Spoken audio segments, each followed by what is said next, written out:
गीता में अर्जुन को स्वयं भगवान कह रहे हैं कि उस परमेश्वर की शरण में जा, उसके लिए उन संतों के पास जा जो तत्वदर्शी हो। इसी प्रकार हजरत मोहम्मद को उनका अल्लाह कह रहा है कि कोई और पूर्ण परमात्मा है, उसको पाने के लिए उन तत्वदर्शी संत की तलाश कर।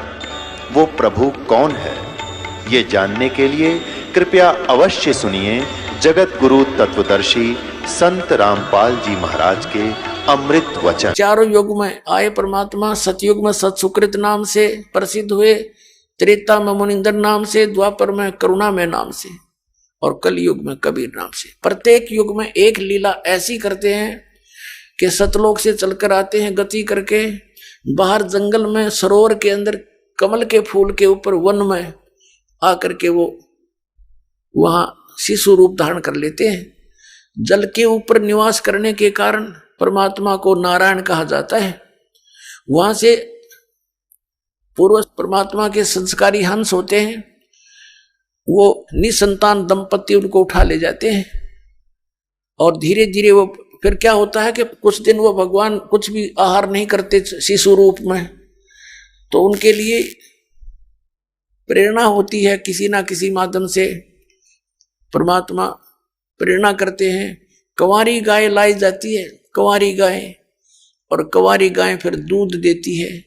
उस कंवारी गाय के दूध से भगवान की नवजात शिशु रूप में प्रकट परमात्मा की परवरिश की लीला की जाती है। और धीरे धीरे बड़े होते ही 5-4 वर्ष की आयु में ही वो अपने ज्ञान का प्रचार शुरू कर देते हैं, जिस उद्देश्य से वो आते हैं और एक जन साधारण की तरह क्रिया करके अपना निर्वाह करके दिखाते हैं। एक सिंपल से मकान में रहते हैं, झोंपड़ियों में, और ये दिखाना चाहते हैं कि तुम मेरे अनुसार रहो, ऐसी भक्ति करो, तुम्हें सतलोक मिलेगा। यहाँ तो तुम स्टूडेंट हो, और स्टूडेंट विद्यार्थी अगर कॉलेज में ही सुख ले लेगा तो आगे सदा दुखी होता है वो। और बच्चे को चाहिए वहाँ संघर्ष करके पढ़ के उसको पढ़ेगा कॉलेज में, स्कूल में, और नौकरी मिलेगी फील्ड में। ऐसे ही ये पृथ्वी तो ये विद्यालय समझो, और आपको जो मनुष्य शरीर मिला है ये ड्रेस है विद्यार्थी की। जितने भी मानव शरीरधारी प्राणी हैं ये सभी परमात्मा पाने योग्य संस्कारी हैं, इतने अच्छे नंबर हैं इनके। लेकिन ये इस विद्यालय के अंदर उन बच्चों की तरह अपना जीवन नष्ट कर रहे हैं जो पढ़ते नहीं, शिक्षा ग्रहण करते नहीं, स्कूल जाते हैं, घर वालों से फीस ले रखी है, सिनेमा देखते हैं, शराब पीते हैं, सैर सपट्टे को रहते हैं, वो फेल हो जाते हैं। फिर वो आजीवन मजदूरी करके अपना कष्ट उठाते हैं।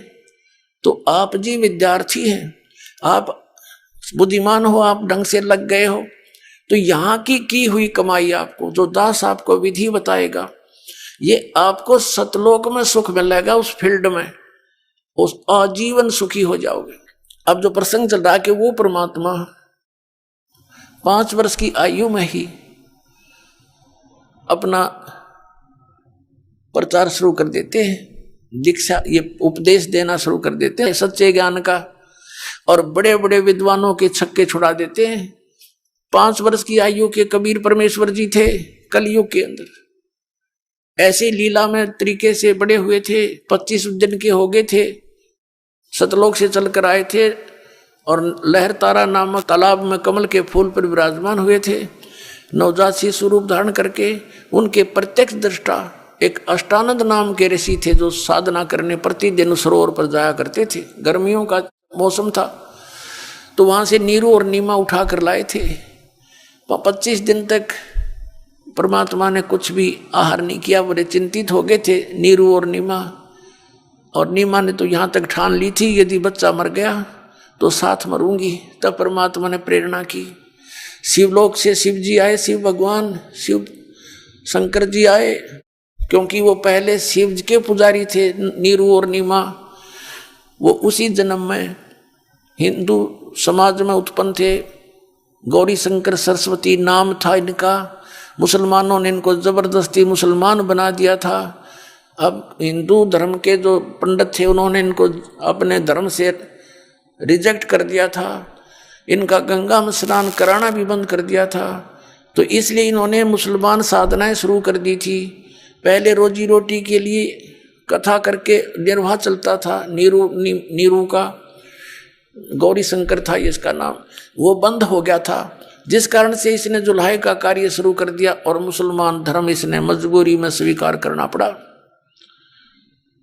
लेकिन फिर भी अंतःकरण में उनके भगवान शिव की जगह न्यारी थी, तो नीमा ने और इनके नाम बदल दिए थे। फिर गौरी शंकर का तो नाम रख दिया था नूर अली, जिसको नीरू कहने लगे, और सरस्वती का नाम रख दिया था नियामत, उसको नीमा कहने लगे। तो नीरू और नीमा ने अपने भगवान शंकर से प्रार्थना की, ये भगवान या तो ये बच्चा देना नहीं था और दिया है तो ले ना दाता, नहीं हम मरेंगे साथ इसके। तब भगवान बैठे थे बच्चे रूप में, उनके घर पर आए हुए थे। प्रेरणा की शंकर जी के मन में कि कौन दुखी है तेरा भक्त। नीचे आए साधु रूप बना के और पूछा माई क्यों दुख पा रही है, क्यों रो रही है, सारी कथा बताई। तब कहा बच्चा दिखाओ मुझे कहाँ है। तो नीमा लाई बच्चे को उठा करके और चाहा साधु के चरणों में डाल दूं, जान बख्शीश हो जावे इसकी। जो ही बच्चे को चरणों में डालना चाहा शिव जी के, तो परमात्मा हवा में उड़ गए कबीर साहब बच्चे, और शंकर जी के सिर के पैर लला करके हवा में ऐसे स्थिर हो गए बगैर किसी सपोर्ट के। शंकर भगवान ने फिर ऐसे किया, उनकी गोद में आ गए। तब कबीर परमात्मा ने 7 बार वचन कहे उसको कि ऐसे ऐसे कर शंकर जी। अब शंकर भगवान जान गए कोई सिद्ध पुरुष है, पहचान वो भी नहीं सके, ही इज गॉड। सोचा ये कोई सिद्ध पुरुष है, और कहा कि जाओ एक गाय कहो, इनको कुंवारी गाय मंगाओ, उसके ऊपर आप आशीर्वाद दे दो शंकर जी, और वो दूध देगी उसको पीऊंगा मैं। अब शंकर भगवान ने ऐसा ही कहा। नीरू एक बछिया ले आया, जाके संग बैल नहीं लागा, यानी कंवारी अनटच्ड, उस गाय के ऊपर शंकर भगवान ने हाथ रख दिया, आशीर्वाद भरा, लंबे लंबे सतन हो गए। एक कोरा बर्तन मंगाया गया था कुमार के घर से, छोटा सा मटका घड़ा, वो नीचे रख दिया साफ करके। तो वो भरने के बाद अपने आप दूध सतन से बंद हो गया। फिर प्रतिदिन ऐसे ही वो कुंवारी गाय दूध देने लगी। परमात्मा शिशु रूपधारी कबीर परमेश्वर सतपुरुष पीने लगे। तो ये वेदों में भी प्रमाण है पुण्यात्माओं, ये ना सोचना कि दास घर की बना के कहे है। वेदों में तो अभी देखा हमने 4-5 वर्ष से 6 वर्ष से, और पहले पवित्र कबीर सागर के अंदर लिखा 600 वर्ष पहले कि उन्होंने ऐसी लीला की थी। और फिर आदरणीय गरीबदास जी को मिले तब भी उन्होंने ऐसी ही लीला की थी। और वेद बताते हैं परमात्मा ऐसी लीला करता है। तो ऐसी लीला आज तक किसी भी गॉड ने नहीं करी, किसी भी जिसको हम परमात्मा मानते थे उनकी ये लीलाएं नहीं है जो वेदों और सदग्रंथों से मेल खाती हो। तो इससे हमें ये पहचान हो गई कि कबीर इज गॉड। अब हम अपने प्रसंग पर आते हैं कि ये परमात्मा वो हैं, ये साकार हैं, सतलोक में सारी सृष्टि है एज इट इज है, जैसे यहाँ पर है उसकी नकल है। यहाँ पर यहाँ तो सारी नकली माल है, डुप्लीकेट नासवान अस्थाई, और वहाँ पर ऐसी ही सृष्टि है, ऐसी आपका परिवार है, लेकिन वहाँ स्थाई। अब देखो यहाँ तो आपकी मृत्यु होएगी, डेफिनेट है, ये तो कोई ये भी नहीं कह सकता नहीं मरूं। बाकी ये आइडिया ला रहे हैं कभी नहीं मरेंगे, वो आपकी अपनी सोच है। लेकिन यहाँ पल की एक क्षण का किसी का भरोसा नहीं, कब के बिजली गिर जाए। तो ये सोच करके जिसको आप अपना मानते हो कि ये कार मेरी है, कोठी मेरी है, बेटा मेरा है, बेटी मेरी है, तो ये आपकी अपनी जीव सत्र की सोच है या सच्चाई नहीं है। आपकी ईव मृत्यु हो जा, आपके कहां से हो गए? आपको तो इनको जन्म देने का एक मीडिया बनाया है काल भगवान ने, और अपने खाने के लिए जैसे बकरे और बकरियां छोड़ देता कसाई, वो बच्चे पैदा करते हैं, उनकी ममता भी होती है, और वो बच्चे बकरे बकरियां उनको अपना समझते हैं। दूसरा कोई बकरा उसके बच्चे को छेड़ देता है तो उसके साथ मरने मारने को तैयार हो जाते हैं, और कसाई आता है उनसे से निकाल ले जाता है। ना वो बेटा देखता, ना बेटी किसकी है, माँ किसकी है, तो एक डंडा लेकर हाँक ले मोटे मोटों को और जाके काट देता है। उसका उद्देश्य वहां रोकने का यही था। तो यही दिशा परमात्मा ने बताई, यही दशा आप जी के साथ इस काल ने करवा रखी है। तो ये सोचो कि हम इन बच्चों से दूर भी नहीं हो सकते, होना भी नहीं। इसलिए परमात्मा ने बताया कि तुम अपने परिवार में रहकर जब आपको ज्ञान हो जाएगा कि सचमुच हम काल में फंसे हुए हैं, तो अपने बच्चों को भी बचाओ, जो तुम अपना मानते हो, रिश्तेदार भाई बहन को हर संभव कोशिश करो उनको इस मार्ग पर लगाने की, तो वो भी सेफ है। इस भक्ति करने वाले के पास काल निकट नहीं आ सकता। मर्यादा में रहोगे तो उसका कोई अटैक आप पर नहीं हो सकता, ये गारंटी देता है दास भगवान की ओर से। ये सत्कर मान लेना। अकाल मृत्यु नहीं हो सकती आपके किसी परिवार की अगर आप मर्यादा में रहोगे। परमात्मा ने कहा था, जब लग हंसा हमारी आना और काल लगे नहीं तेरा बाणा। परमेश्वर ने कहा कि जब तक मेरी मर्यादा में यू रहेगा मेरा बच्चा, तो तेरा कोई अटैक नहीं हो सकता। चाहे उसकी मृत्यु का दिन भी आ गया तो भी परमात्मा नहीं मरने देगा, क्योंकि ये वो परमात्मा है जो आयु एक्सटेंड करता है, और कोई भगवान नहीं कर सकता, केवल कबीर साहब कर सकते हैं परमेश्वर। और ये काल क्या दाव लगाता है, ये सबसे पहले आपका नाम खंडित करवाता है, चाहे किसी तरह करवाना पड़े। और नाम खंडित होने के बाद फिर परमात्मा की पावर से आप डिस्कनेक्ट हो जाते हो, परमात्मा का संरक्षण नहीं रहता आपके ऊपर, तो वहां फिर आप पर यू काल चोट मार देता है। मर्यादा आपको बता दी गई है, इस पुस्तक के अंदर भी हमने ज्ञान गंगा में भी लिखी है, और वैसे भी जो यहाँ फार्म आपका रजिस्ट्रेशन फार्म होता है नाम लेने वाला, उसके भी बैक में खूब लिखी है। और एक दूसरे भक्तों से भी पूछ लिया करो, वह मर्यादा ठीक रखो, आपके घर में सुख, शरीर में सुख, और आपकी आयु आप जितना जीवन चाहोगे उतना ले लेना मालिक से, पर भक्ति के लिए लेना। केवल भक्ति के लिए मांगोगे तो मिलेगा, यहाँ की बकवादों के लिए मांगोगे तो नहीं मिलेगा। यानी भक्ति मीन के कल्याण हो मालिक मेरा इसी जीवन में, भक्ति करूं और मोक्ष प्राप्त करूं, मेरी भक्ति अधूरी ना रह जा, इसलिए जीवन यातना आप कर सकते हो तो मिलेगी आपको। अब प्रसंग चल रहा है कि जैसे आदरणीय नानक साहिब जी को परमात्मा बेई नदी पर बाबा जिंदा के रूप में मिले थे, वो कबीर साहिब थे, काशी वाले धानक थे, जुलाहे थे। अब सन 1398 से लेकर सन 1518 तक वो परमात्मा सतपुरुष, जिसे अकाल मूर्त भी कहते हैं, शब्द स्वरूपी राम भी उसी को कहते हैं, परम अक्षर ब्रह्म भी उसी की उपाधि है, वो काशी के अंदर एक जनसाधारण जुलाहे का कार्य करते रहे, और एक दिन में हजारों जगह प्रकट होकर के अपना ज्ञान प्रचार भी करते रहे, जिस कारण से उस परमेश्वर के 64 लाख शिष्य हुए थे, हिंदू और मुसलमान दोनों धर्मों के। पुण्यात्माओं, आज से 550 वर्ष पहले, 600 वर्ष पहले ना कोई लाउड स्पीकर था, ना कोई मीडिया था, ना कोई चैनल टीवी था, और एक जुलाहा और काशी में एक गृहस्थी दिखाई दे, गृहस्थी नहीं थे दाता, उनके 2 बच्चे थे जो उन्होंने किसी कंडीशन पे, किसी उद्देश्य से और उनको जीवित किया था, जो मर चुके थे। घर वालों ने अंतिम संस्कार उनका कर दिया था। फिर वो बच्चे 12-13 साल की आयु का शरीर था, वो फिर मालिक ने अपने पास अपने बच्चों की तरह रखे थे। उनके कोई माता पिता नहीं थे, लेकिन नीरू नीमा उनको जंगल से उठाकर लेकर आई थी, तालाब से, इसलिए वो संसार की रीति से उनको माता पिता कहा करते थे।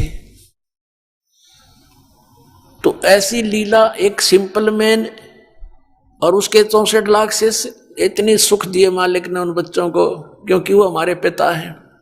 हम यहाँ दुखी हैं, ना तो ये ब्रह्म हमारे कर्म को चेंज कर सकता, क्योंकि पाप कर्म के कारण हम दुखी हैं, और पुण्य से हमें सुख प्राप्त है।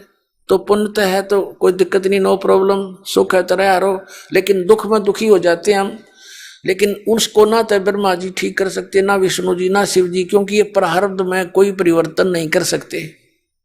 ना सरपुरुष ये ब्रह्म कर सकता, ना अक्षर पुरुष ये परब्रह्म कर सकता, केवल परम अक्षर ब्रह्म यानी पूर्ण परमात्मा सतपुरुष कबीर देव जी ही कर सकते हैं।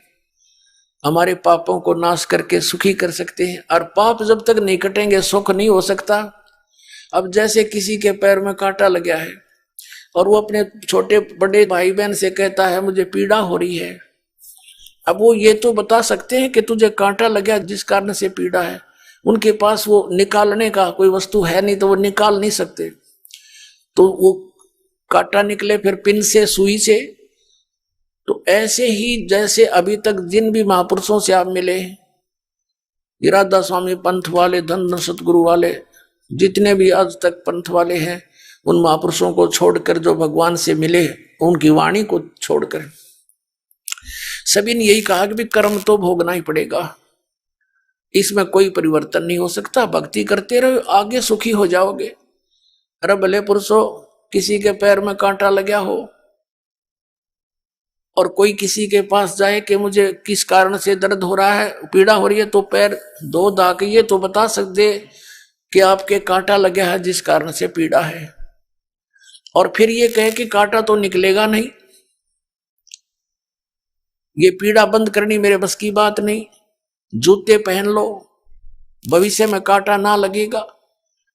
भले आदमियों, कांटा लगे पैर में जूता पहना नहीं जा सकता, वो तो कांटा निकले और फिर जूता पहनाया जाए, फिर इस डर से वो पहने रखेगा, कभी नहीं निकालेगा कि भगवान कहीं फिर से कांटा ना लग जा।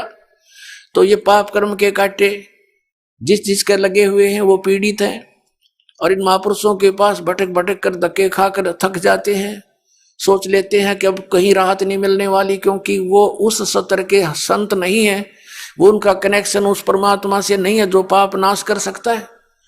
और पाप नाश होने से सुख होगा, कांटा निकलने से पैर की पीड़ा नाश होगी, समाप्त होगी। तो जितने भी ये साधु संत थे अभी तक ये मूर्ख बना रहे थे, मैं मंत्र जंत्र भी बताते रहते, लास्ट में कह देते तुम्हारे प्रारब्ध का कर्म है, भोगना ही पड़ेगा। अब निश्चय हम सोच लेते भाई ठीक है, तो मेरे पीछा छूटेगा, फिर भक्ति की क्या आवश्यकता है? अगर ऐसे बिरान मट्टी होकर मरना है फिर भक्ति की क्या आवश्यकता है? भगवान को मानते हैं सर्व सुखदाई है, सभी दुखों का नाश कर सकता है, इसलिए उसकी खोज हम गुफाओं में पता नहीं कहाँ कहाँ बैठे संतों के पास करते रहे। तो परमात्मा कहते हैं पर्वत पर्वत में फिरा कारण अपने राम, राम जैसे संत मिले जिन सारे सब काम। तो पुण्यात्मा, वो सुखदाई परमात्मा है, उस पर हमारा दुख देखा नहीं जाता। पर परमात्मा कहते हैं अनंत कोट बाजी जहां मन रचे सकल ब्रह्मांड, और कह कबीर मैं के करूं यू काल करे जीव खंड।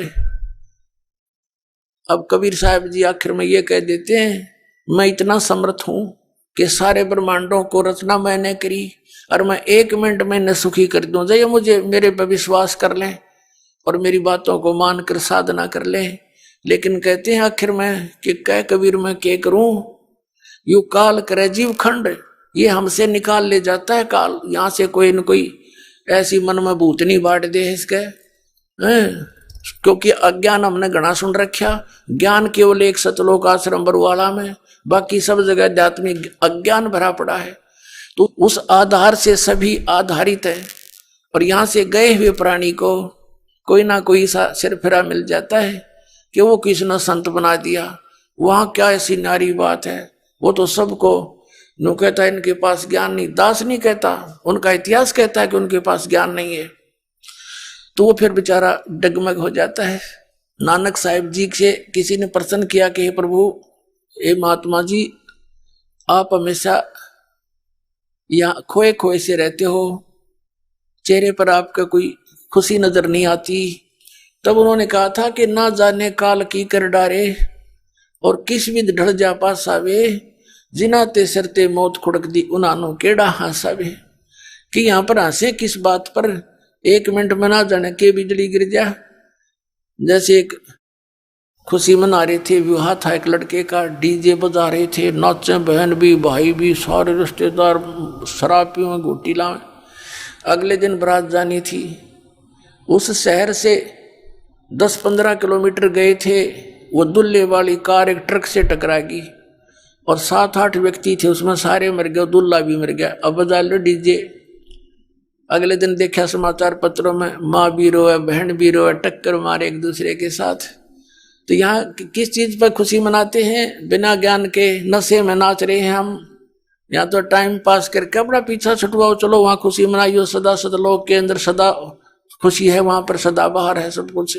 फिर पूछा कि हे भगवान, हे महात्मा जी, क्या आप सदा ऐसे ही रहते हो या कोई अवसर आपका खुशी का भी आता है? तब उन्होंने कहा कि साध मिले साढ़े शादी होंगी, विछड़ जा दिलगिरी वे, अख दे नानक सुनो जहाना, मुश्किल हाल फकीरी वे।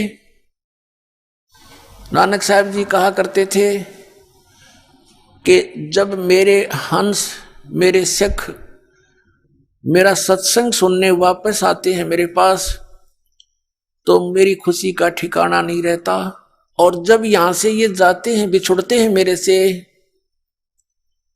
मुझे इस बात की चिंता सताने लगती है कि हे भगवान, हे परमात्मा, इन प्यारी आत्माओं को कोई सिरफरा काल का दूत भ्रमित ना कर दे, क्योंकि ये फकीरी या भक्ति बड़ी कठिन हो गई है। एक संत एक समय में सच्ची कहने वाला एक होता है, झूठ बोलने वाले असंख्य होते हैं।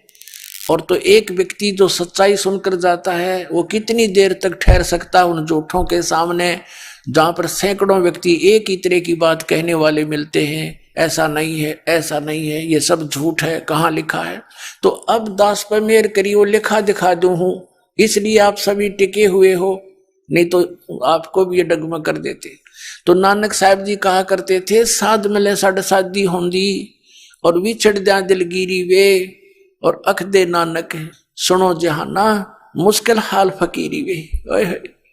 कहते हैं ये बच्चे वापस आ जाते हैं तो मेरी खुशी का ठिकाना नहीं होता, और जब यहां से ये जाते हैं सत्संग सुनकर, फिर मुझे यही चिंता हो जाती है। और जब ये न्यू के न्यू वापस आ जाते हैं तो फिर साध मिले साढ़े शादी होंगी, विछड़ जा दिलगिरी वे, अख दे नानक सुनो जहाना, मुश्किल हाल फकीरी वे। तो पुण्यात्मा, सच्चाई तो केवल बरवाला आश्रम इसार के अंदर और सब जगह ज्ञान भरा, जो पुण्यात्मा यहाँ से संबंधित होती हैं, उनको रास्ते में यहीं से बसों में टकराने लग जाते हैं। वो तो ऐसा है, वो तो वैसा है, क्योंकि काल ने यूं करवाना था काम उल्टा कि कोई सच्चाई से परिचित ना हो जा। ये भी काल के दूत इनको पुण्यात्माओं को लग रहे हैं ऐसे रोकने कि उनका सत्संग भी नहीं सुनना, रामपाल का, उसकी किताब भी नहीं पढ़ना। रतरा गजब, यो ऐसा पाप के भागी हो रहे तुम। लेकिन अब इनकी एक नहीं चले। परमात्मा ने कह रखा है कि पूरा विश्व एक होगा, पूरे विश्व में ये ज्ञान कबीर परमात्मा का फैलेगा, एक ही भगवान रहेगा कबीर जी, एक ही ज्ञान रहेगा, ये तत्व ज्ञान, और सब ज्ञान नाश हो जाएंगे।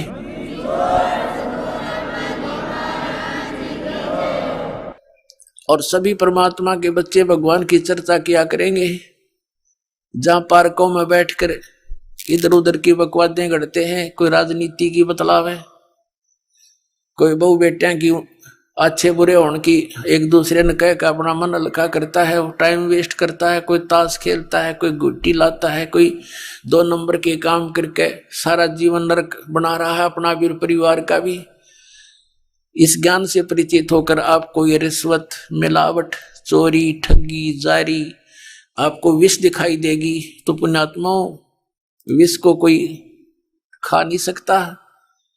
क्या कहते हैं, जैसे किरका जहर का रंग होरी हो, कहो कौन तिस खावे राम रंग होरी हो। जैसे एक कण पड़ा हो विष का, उस कण को भी कौन खाएगा, निकट भी ना जा, बल्कि कितना मिट्टी में दबाओगा उठा के, किसी और का हाथ ना लग जाए। जैसे किरका एक कण विष का, जैसे किरका जहर का रंगोरी हो, कहो कौन तिस खावे राम रंगोरी हो। तो ऐसे जो हमें पाप दायक कोई भी कार्य होगा वो विष दिखाई देगा, हम नहीं करेंगे उसको। हम पैसा नहीं लेंगे किसी से रिश्वत, क्योंकि वो हमारे लिए जबरदस्त बाहर बन जाता है। आप देखते हो, जिसने किसी से रिश्वत ली या कोई और कारण से पैसा ऐंठा, अगले जन्म में बैल बने और मंडी के अंदर वो आदमी तो आदमी बने और वो बनेगा बैल। मंडी में एक अकेला जोड़ा जाता है एक बग्गी के अंदर, और इतना ऊंचा बोरी भरकर उसका ऊपर बैठ कर लठ मारे।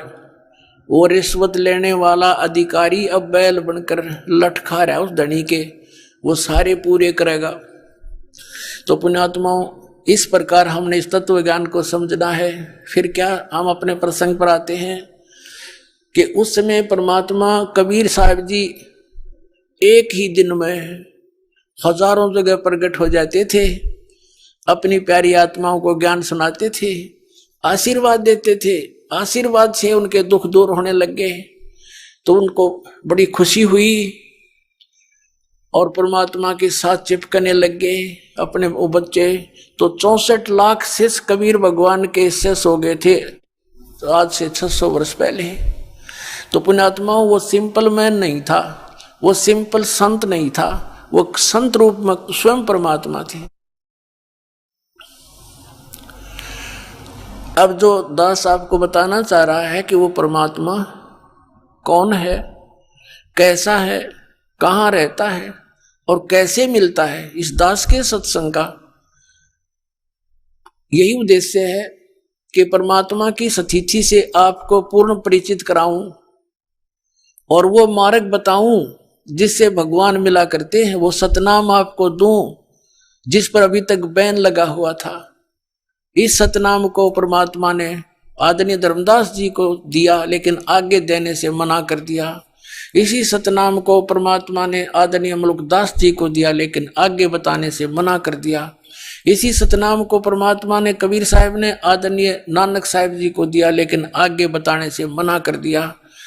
इसी सतनाम को आदरणीय दादू साहब को दिया, आदरणीय गरीबदास साहब जी को दिया, आदरणीय गीसा दास साहब जी को दिया, लेकिन इनको सख्त हिदायत दे दी थी कि अभी इस सतनाम को किसी को दान ना करना, देना नहीं, लेकिन लिख देना अपनी अमृतवाणी में, अपनी एफिडेविट बना जाना। इस पिछली पीढ़ी के लिए सबको बना कर दिया था कि 2 अक्षर का सतनाम अभी डिस्क्लोज ना करना, ये काल के दूतों का हाथ लग गया तो मेरे बच्चे इससे वंचित रह जाएंगे। आपने समुद्र की साखी में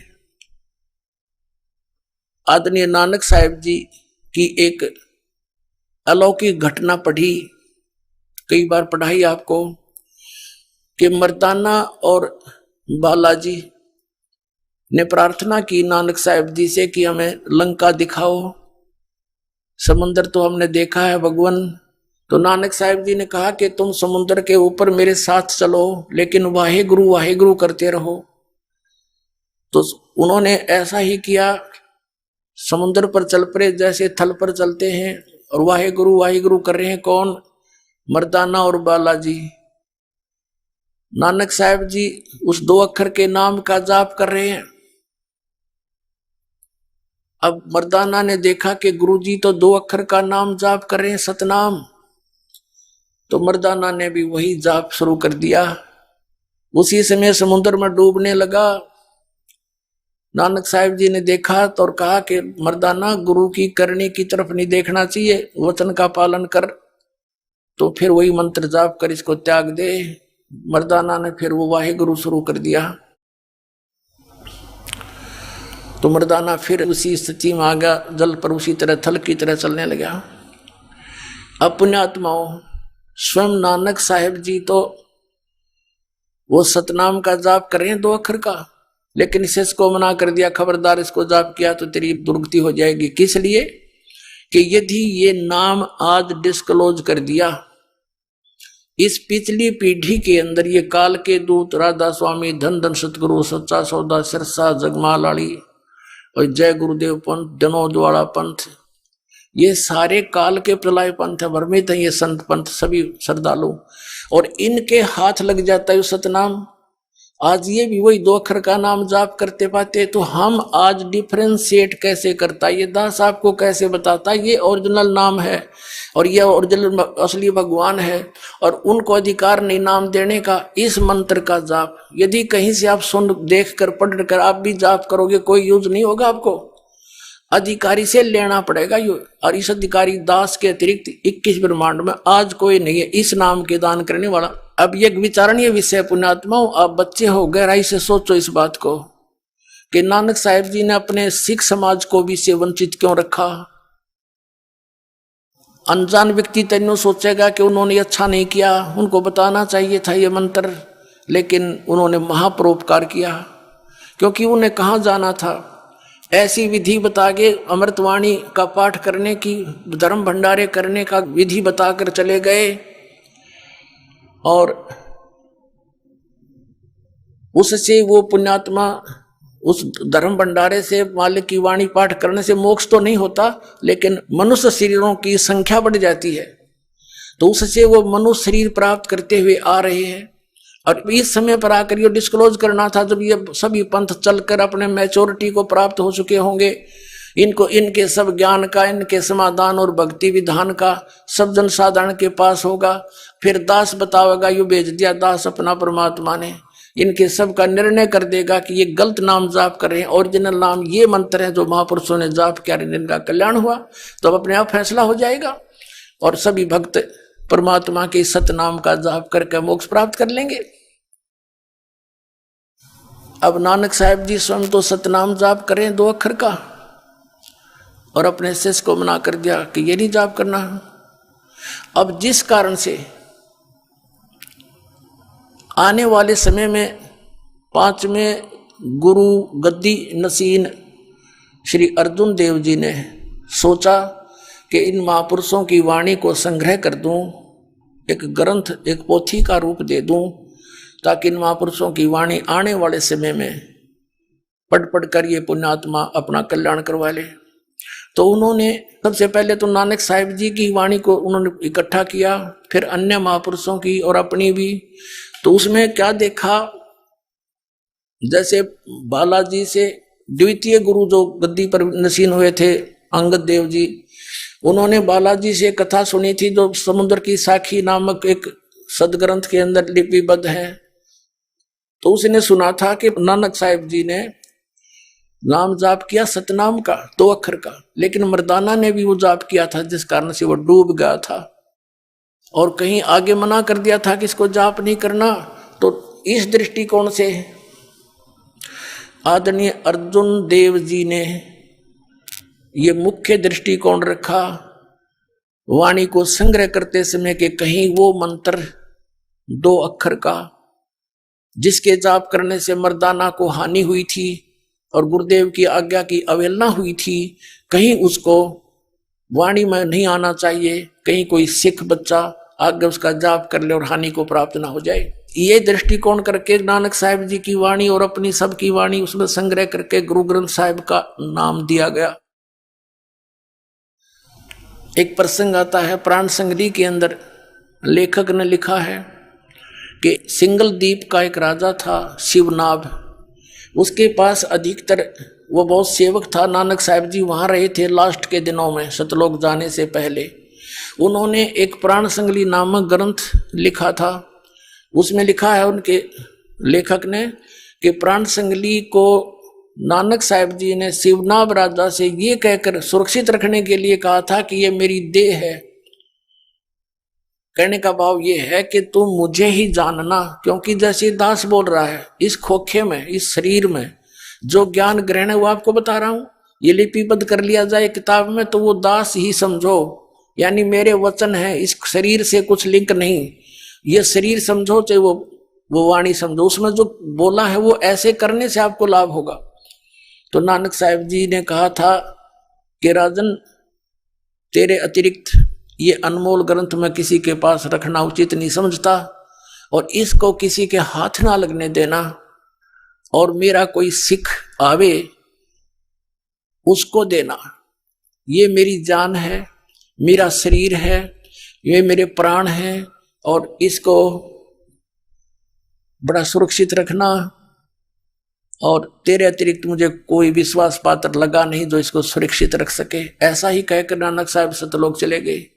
जब अर्जुन देव जी ने वो पता लगा कि वहां पर भी एक बहुत बड़ा अनमोल ग्रंथ शिवनाभ राजा के पास है, तो उन्होंने, उनका पौत्र था उस समय, शिवनाभ का पौत्र, वो तो मर चुका था शिवनाभ, तो उस पौत्र से वो प्राण संगली का ग्रंथ मंगवाया, ध्यान से पढ़ा उसके अंदर प्राण संगली के अंदर नानक साहिब जी ने बहुत डिटेल के साथ लिखा हुआ था इस 2 अक्षर के नाम के बारे में और सार नाम के बारे में, आदि नाम के बारे में। अब उन्होंने उस दृष्टिकोण को आधार बनाया कि कहीं ये 2 अक्षर का नाम जिसमें एक ओम है जो नानक साहिब जी ने जाप किया और उसमें समुद्र की साखी के अंदर उन्होंने उच्चारण किया, मर्दाना भी उच्चारण करने लग गया, वो आप पढ़ सकते हैं, बार बार डिस्क्लोज नहीं करेगा दास इसको।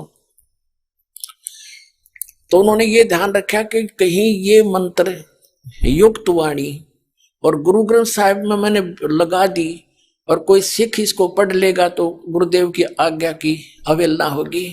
तो उसके अंदर पूरा विवरण ही, प्राण का अर्थ होता श्वास, श्वास श्वास से सिमरन की पूरी विधि डिटेल लिखी थी और बाकी और ज्ञान भी बहुत दिया हुआ था। जैसे कबीर साहब ने कबीर बीजक अलग से बनाया था, ऐसे ही ये बीजक समझो, बीजक में निष्कृष यानी सार था वो सारा। तो उस अर्जुन देव जी ने देखा कि इसके अंदर तो बहुत ज्यादा वो मंत्र लिख है जो अलाउड नहीं है, तो उसने सारी की सारी प्राण संगली को, हस्तलिखित को जल प्रवाह कर दिया, एक अच्छे से कपड़े में बांध कर खूब पैक करके आदर के साथ जल प्रवाह कर दिया।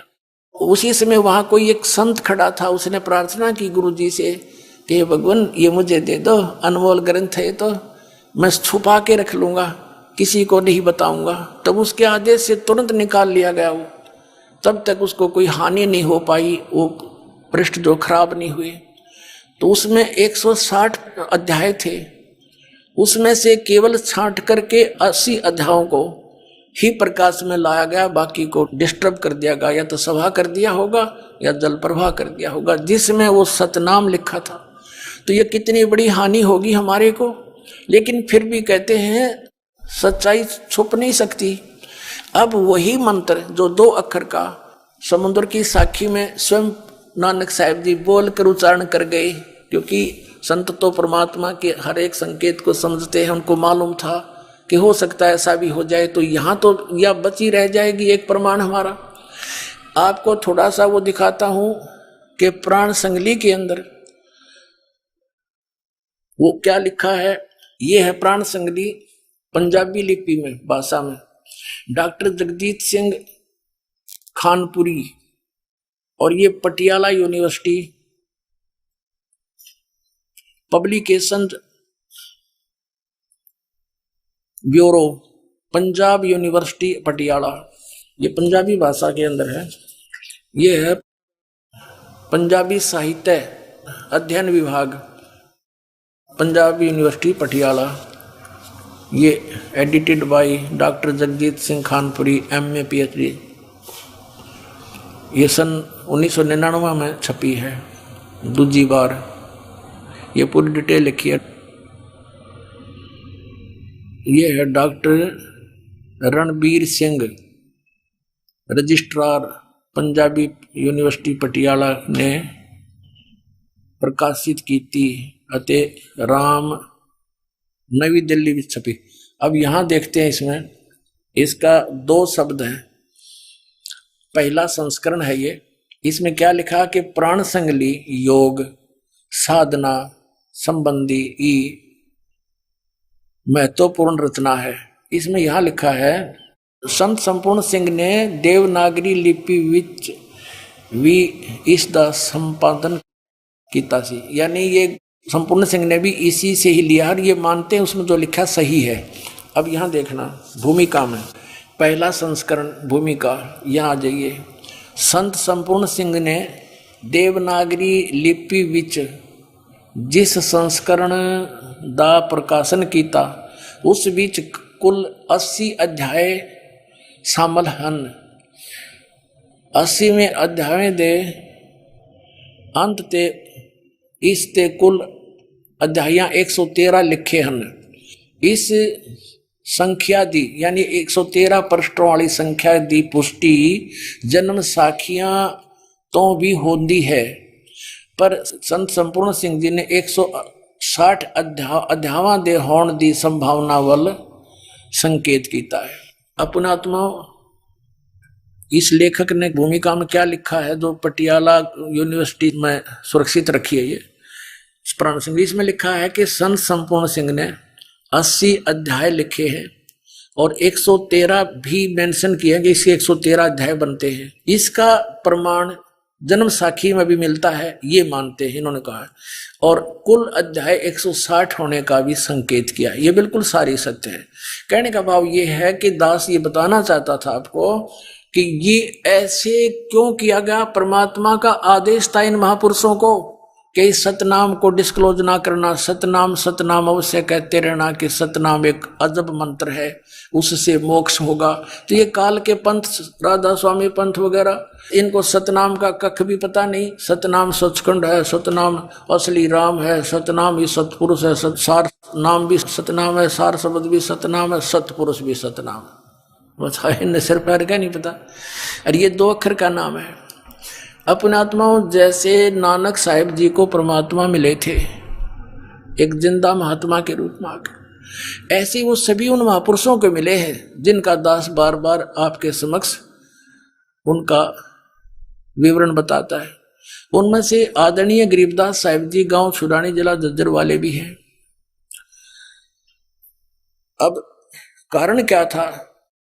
जैसे धर्मदास जी से परमात्मा ने कहा था कि ये काल के दूत आवेंगे, मेरे भी पंथ में आवेंगे और मेरे नाम से आगे और भी सतलोक के नाम से, सतपुरुष के नाम से अन्य पंथ चलाएंगे।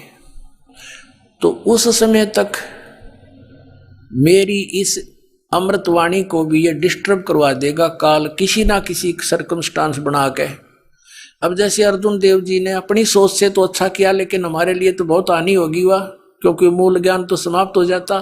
फिर भी उसी दृष्टिकोण से संपूर्ण सिंह सरदार जी ने उसी दृष्टिकोण से प्राण संगली की रचना की कि इसमें 2 अक्षर का मंत्र ना आ जाए। और फिर भी मालिक की दया हुई, उसमें एक जगह वो गलती से आ गया, वो किसी दूसरे अक्षर से जुड़ा हुआ है वो मंत्र, और वो दूसरा बिल्कुल स्पष्ट है। सोहम तो स्पष्ट है और दूसरा साथ में जुड़ा हुआ था, उस दास की नजर पड़ गया, इसलिए बाकी के अध्याय छोड़ दिए। उसमें बहुत ज्यादा बार लिखा था।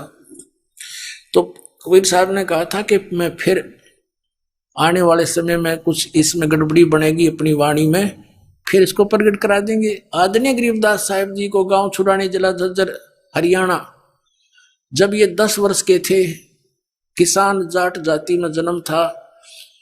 बहुत बड़े जमींदार थे इनके नाना जी, क्योंकि आदरणीय गरीबदास साहिब जी अपने नानके में रहा करते थे। इनके पिताजी वहां घर जमाई बनकर रहे थे, क्योंकि इनके कोई मामा नहीं था, इनकी माँ को कोई भाई नहीं था, जिस कारण से बहुत बड़ी जमीन थी, 1400 एकड़ जमीन था उस समय। तो अपने ही गौओं के पाली गए हुए थे। कबलाना गांव की साइड में अपने खेत में साथ में 10-20 और पाली थे, 150-250 गौवें रखा करते थे। कुछ गांव वाले भी, गरीब व्यक्ति भी अपनी गौओं को उनके खेतों में चराने जाया करते थे। फाल्गुन सुदी द्वादशी को सन 1727 संवत 1784 को परमात्मा, वो सतपुरुष जो लीला करता है, उसी तरीके से एक जिंदा महात्मा का रूप बना के सचखंड से, सतलोक से चलकर आए और वहाँ थोड़ी सी दूरी पर आकर पृथ्वी पर पैदल चल पड़े। उस समय ये सभी पाली गवाले खाना खा रहे थे। परमात्मा एक अतिथि रूप में, संत रूप में देख करके रास्ता साथ से गुजरता था उस वृक्ष के, जिस वृक्ष के नीचे वो खाना खा रहे थे। पालियों ने कहा, महात्मा जी भोजन खा लो। परमेश्वर ने कहा, भोजन तो मैं खा के आया हूं भाई। फिर उन्होंने कहा, जी भोजन नहीं खाओगे तो दूध तो पीना पड़ेगा। हम महात्मा को, अतिथि को ऐसे नहीं जाने देते, हमें पाप लगता है। परमात्मा तो गए उसी उद्देश्य थे कि मैं वहां बैठूं। परमात्मा बैठ गए और कहा, भी दूध पिलाना चाहते हो तो कंवारी गाय का पीता हूं। जो पाली थे बड़ी उम्र के, वो कहने लगे, बाबा जी फिर दूध पीने की नीयत ठीक नहीं, आप तो मजाक करते हो, कंवारी गाय दूध देती है। 10 वर्ष के बालक खड़े हुए आदरणीय गरीबदास साहिब जी एक कंवारी बछिया को लाए पकड़कर, जिसने दूध पीना छोड़ रखा था, लगभग 1.5 वर्ष की हो चुकी थी, और कहा महाराज जी, बाबा जी, ये दूध कैसे देगी, बच्चा तो है ही नहीं इसके। परमात्मा ने कहा कोई पात्र खाली है तुम्हारे पास? कहा जी, एक 5-6 किलो का छोटा मटका होता था, लस्सी वगैरह ले जाती थी, वो मांझ धो के साफ कर रखा था। परमात्मा ने कहा इसके थनों के नीचे रखो स्तन के। गरीबदास जी पकड़ के बैठ गए, छोटा सा बच्चे। कबीर परमात्मा ने थपकी मारी, खड़े होकर जिंदा महात्मा के रूप में, और सतन से दूध चल पड़ा, और पात्र भरने के बाद बंद हो गया। बोलो सतगुरुदेव।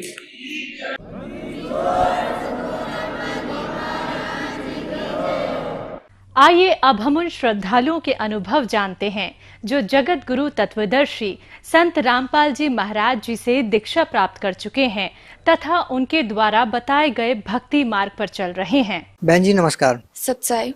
क्या नाम है आपका? अंबिका। कहाँ से आए आप? मैं पथरी डिस्ट्रिक्ट हरिद्वार से। आप हरिद्वार उत्तराखंड से संत रामपाल जी महाराज से कब जुड़े आप? मैं 22 मई 2016 में। संत रामपाल जी महाराज से नाम दीक्षा क्यों ली? इसलिए क्योंकि जो संत रामपाल जी महाराज हैं वो हमारे जो चारों वेद हैं, जो 6 शास्त्र हैं, उनको जो है खोल खोल करके दिखा रहे हैं कि क्या सच्चाई है और आप क्या कर रहे हो और हमको क्या करना चाहिए। आखिर नाम लिया क्यों? किन परिस्थितियों में आपने संत रामपाल जी महाराज से नाम दीक्षा ली? सबसे पहले जो है वो मेरे पापा जो हैं वो 2013 में जुड़े इससे। वो उनकी जो है सबसे पहले वो जॉब करते थे चंडीगढ़ में, तो उनकी जो है कंडीशन थोड़ी ख़राब होने के कारण, तबीयत ख़राब होने के कारण वो 5 साल तक जॉब नहीं कर पाए। तो उसके बाद मतलब जो हम देवी देवता की भक्ति करते थे उससे भी हमें कोई लाभ नहीं हो रहा था, सेटिस्फैक्शन नहीं हो रहा था।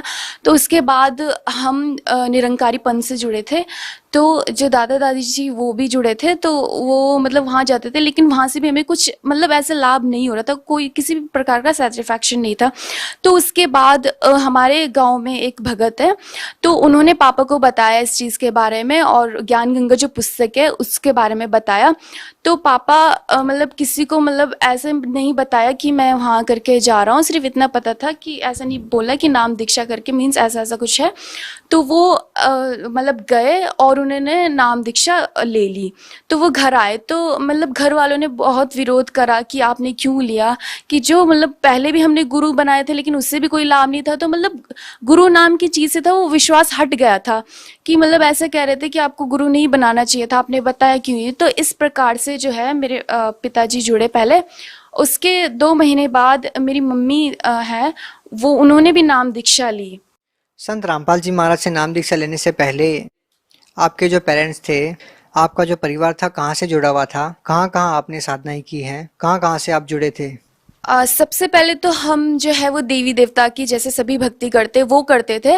तो उसके बाद मैं जीसस क्राइस्ट को मानती थी, यीशु मसीह। तो मैं उनकी तरफ मतलब जाती थी, क्योंकि मेरा स्कूल ही क्रिश्चियन स्कूल था, तो मैं वहाँ जाती थी। लेकिन वहाँ पर भी कुछ ऐसा नहीं था। फिर जो है हम निरंकारी पंथ से जुड़े, मतलब मैं और जो मेरे दादा दादी जी थे हम वहाँ जाते थे।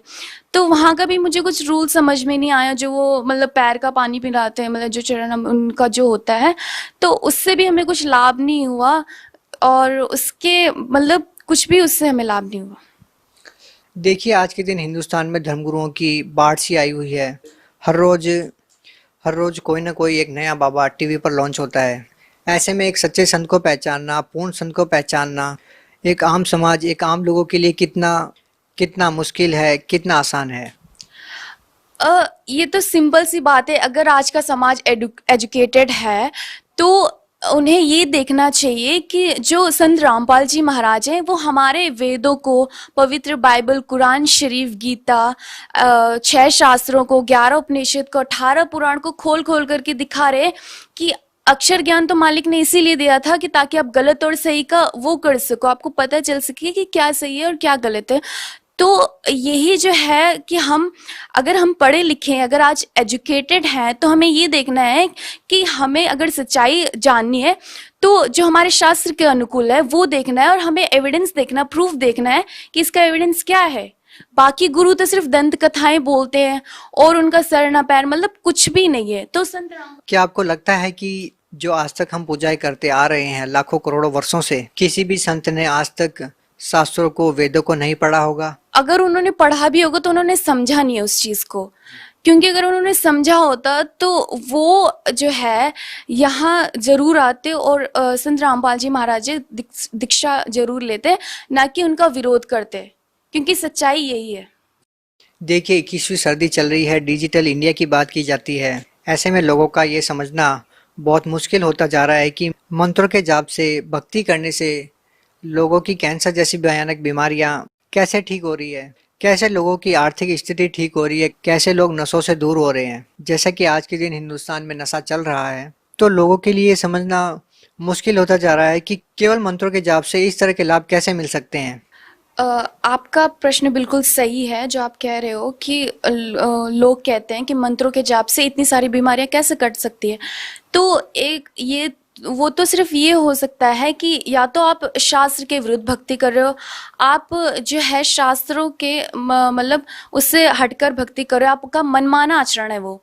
क्योंकि जब मैं इस भक्ति को कर रही हूँ, मैं शास्त्र के अनुकूल भक्ति कर रही हूँ, जब मुझे लाभ हो रहा है तो बाकी उनको क्यों नहीं हो रहा है? क्योंकि वो शास्त्र के अनुकूल भक्ति कर ही नहीं रहे। उन्होंने शास्त्र तो पढ़े हैं लेकिन उन्होंने समझा नहीं उस चीज को मतलब माना नहीं उन्होंने। तो मतलब इस यहाँ रहते आस्तिक रहते हुए भी हम लोग नास्तिकों जैसे बात कर रहे हैं। अगर मंत्रों के जाप से या फिर इस भक्ति से ये बीमारियां नहीं कट सकती, तो हम जो मंदिरों में जाते हैं, मस्जिदों में जाते हैं, जो हमारी आस्थाएं होती हैं, तो फिर मतलब ये तो एक शिक्षित समाज के ऊपर मतलब तमाचा है कि आप ऐसे कैसे कह सकते हो कि इससे नहीं होगा। ये तो मतलब आप शास्त्र के मतलब विरुद्ध जा रहे हो, तो इस वजह से आपको लाभ नहीं हो रहा है। अब मुझे ये लगता है कि जिन लोगों के जहन में ये प्रश्न आता है, तो वो शिक्षित जरूर है, लेकिन वो जो हमारा स्पिरिचुअल नॉलेज है, जो आध्यात्मिक ज्ञान है, उससे वो दूर है। भले ही वो डॉक्टर इंजीनियर्स हैं आज वो मतलब, लेकिन जो आध्यात्मिक ज्ञान है वो उनसे बिल्कुल बहुत दूर है। क्योंकि परमात्मा कहते हैं कि ये सब संसारिक पढ़ाई है, ये यहीं रह जाएगी, हमारे साथ हमारे कर्म जाएंगे। तो इसलिए हमें आध्यात्मिक ज्ञान से परिचित होना बहुत ज़रूरी है। इस भक्ति से सबसे पहला ये लाभ होता है कि जो हमारा जन्म मरण का रोग है वो कट जाएगा। तो इससे बड़ा लाभ और कुछ हो ही नहीं सकता। बहन जी, जैसे कि कुछ लोग ये कहते हैं कि हम हजारों वर्षों से जो साधनाएं करते आ रहे हैं, हमारे पूर्वज जो साधनाएं करते आ रहे थे, उस पूजा पद्धति पर संत रामपाल जी महाराज जी ने अचानक प्रश्न चिन्ह खड़ा कर दिया है। अब लोगों के पास क्या रास्ता बचता है? आखिर लोगों को ये समझने में भी मुश्किल हो रही है, जो केवल 15-20 सालों से अध्यात्म मार्ग में आया है, लाखों करोड़ों वर्षों से चली आ रही भक्ति पद्धति पर प्रश्न चिन्ह खड़ा कर दिया है। तो लोगों को ये समझ नहीं आ रहा है, लोगों के लिए समझना मुश्किल हो रहा है। उन लोगों को आप क्या कहना चाहेंगे? ये बहुत दुख की बात है कि जब पहले जो है शास्त्र जो मतलब पढ़े जाते थे, जो पढ़ते थे, तो उस समय जो है समाज एजुकेटेड नहीं था।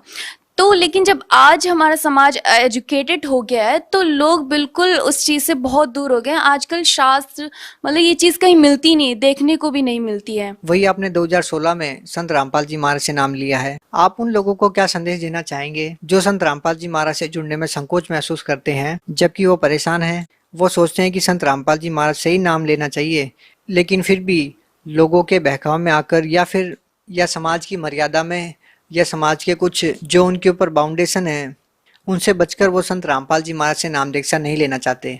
जैसे कि आपने प्रश्न पूछा, तो अगर मतलब आपको सद्भक्ति मतलब लग रहा है कि ये सही है, अगर करोड़ों लोगों की इतने दुख हैं, जो कैंसर जैसी बीमारियां हैं, तो उससे वो सही हो रहा है, तो मतलब करोड़ों लोगों को लाभ हो रहा है इस चीज़ से, तो मतलब अगर मुझे भी इस चीज़ से लाभ हो रहा है, तो अगर आपको जो है इस चीज़ में बिल्कुल भी संकोच नहीं करना चाहिए और जल्द से जल्द जो है वो संत रामपाल जी महाराज जी से दीक्षा प्राप्त करनी चाहिए। क्योंकि कबीर साहब जी कहते हैं कि दुर्लभ मानुष जन्म है और मिले ना बारंबार, और तरवर जो पत्ते जड़े बोरे न लागे डर। परमात्मा कह रहे हैं कि मनुष्य जीवन जो है ये दुर्लभ है, ये बार बार नहीं मिलता। तो तरोवर जो पाते जड़े, अगर पेड़ से अगर एक बार पत्ता झड़ जाता है तो वो दोबारा नहीं लग सकता। तो ये मनुष्य चोला ही ऐसा है जो हम भक्ति कर सकते हैं। परमात्मा कहते हैं कि हमें माता भी मिल जाएगी, पिता भी मिल जाएगा, हमें सब मिल जाएगा। हम 84 में अगर चले गए एक बार तो, लेकिन ये भक्ति, ये जो मनुष्य जीवन में जो चोले में अभी हमें जो भक्ति है, ये नहीं मिलेगी दोबारा। बहन जी, ये कहा जाता है कि भक्ति करने की एज विशेष होती है, उम्र विशेष होती है।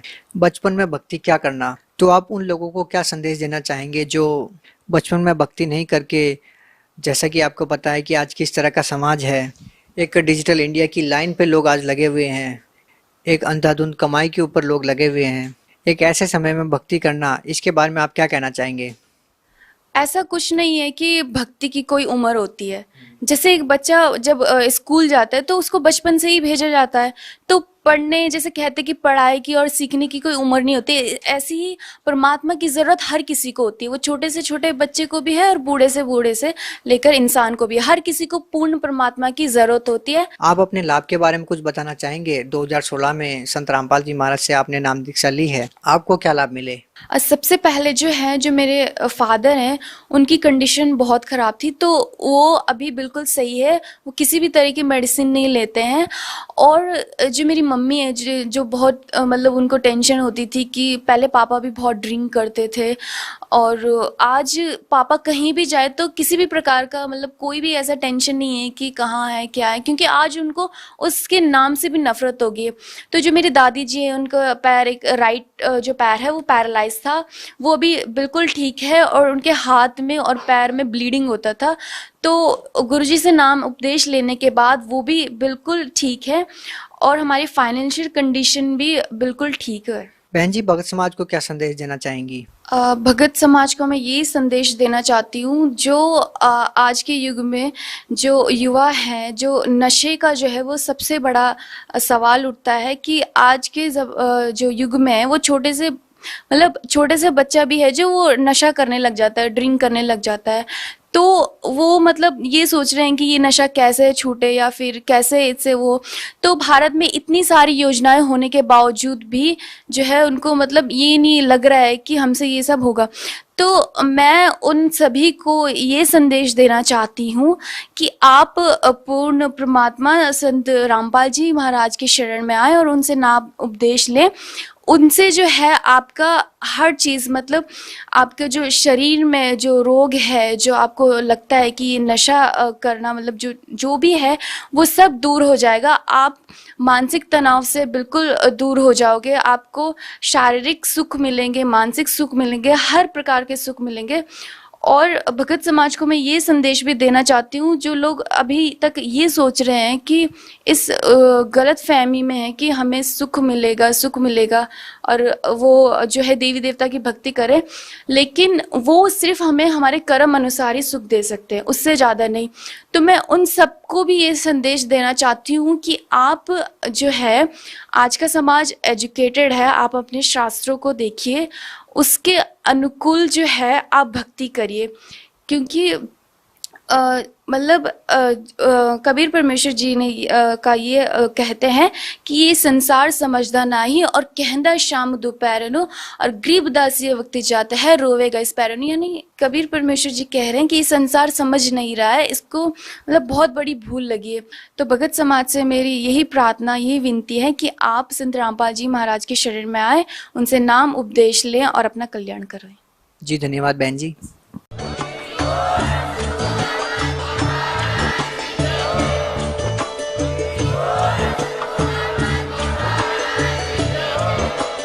आप सुन रहे थे जगत गुरु तत्वदर्शी संत रामपाल जी महाराज जी के मंगल प्रवचन। अधिक जानकारी के लिए विजिट कीजिए हमारी वेबसाइट www.jagatgururampalji.org। संत रामपाल जी महाराज जी के शुभ आशीर्वाद से पूरे विश्व भर में 500 से भी ज्यादा नाम दीक्षा केंद्र हैं, जिन पर संत रामपाल जी महाराज जी द्वारा ऑनलाइन निशुल्क नाम दीक्षा दी जा रही है। अपने नजदीकी नाम दीक्षा केंद्र का पता करने के लिए संपर्क करें 8